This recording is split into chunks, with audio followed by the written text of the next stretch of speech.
I had an interesting experience the last couple of days with a woman who contacted me about wanting to learn more about how to speak with animals. She said she hears them, which is awesome, and has heard them for quite some time, but doesn't know how to do it in the other direction. And so we're going to have a call later this week. We're going to kind of chat and see how we might work together, or maybe I'll just tell her one thing that's all she needs to know. But in the interim, her cat ran away in a storm. She has an indoor outdoor cat, and they had a storm. She's in Europe, bad storm. Cat was gone, had been gone for 2 days. And she asked me if she could hire me to find her cat. I never charge for that service because it's so difficult to, especially cats. It's so difficult. I'm not a psychic. Psychics can maybe see where an animal is, they know, and so they can lead you to find it. Or I don't do that. I'm a communicator. And so if the animal does not know where she is, I don't know either.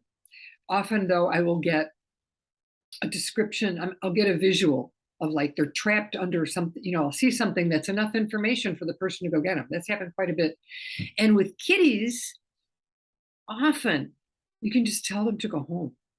Like your person's really worried. What's going on? Are you? So I said, look, I'll pop in. I'm not going to charge you.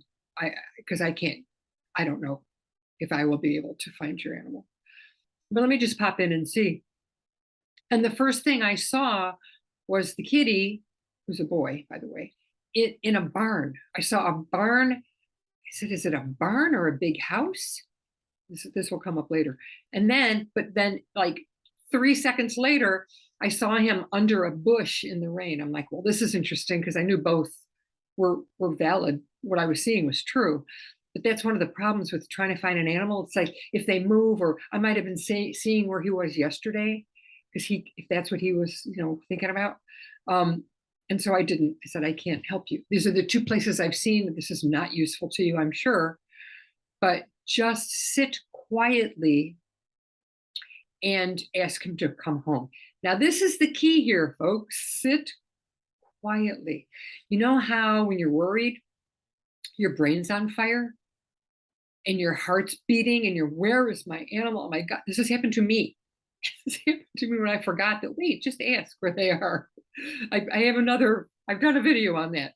So when one of my horses ran off. So I told her, just calm yourself, just shh, sit, ask him to come home.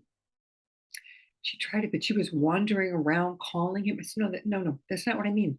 No. Sit quietly. Visualize for him the road home. Because I'd gone back in a second time and he told me he was not trapped.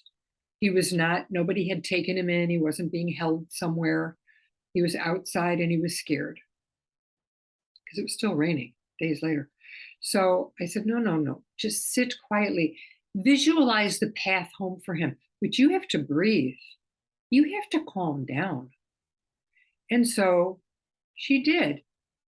And guess what? She did it twice. She did it twice, different couple hours difference in the day. And a neighbor called her after the second time and said that he had come to the neighbor's house, and gone in through the cat door. So he was on the right block. He'd found his way back, but just scooted into her, and then they went and got him. So isn't that awesome? I love that. Because she was asking me again to do it. I can't visualize the way to your house. I don't know where you live. I mean, you could draw me a map. I said, you don't need me. You don't need me. You're already so attuned to animals. You're already hearing them. You do not need me for this. You need to calm down. And so, and when she did, and then he could hear her and see her,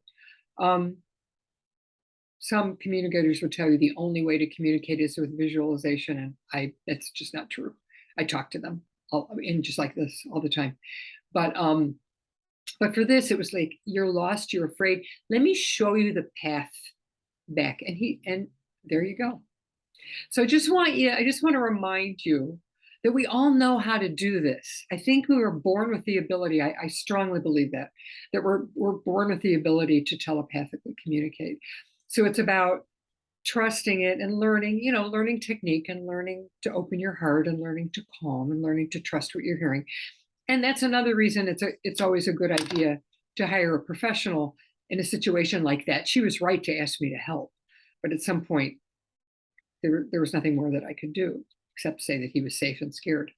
So, but in other situations, it's good to hire a professional because when you get so emotionally involved in the outcome, excuse me, like when they're ill and you don't know what to do, are they asking for assistance to be put down? Do they want that kind of question?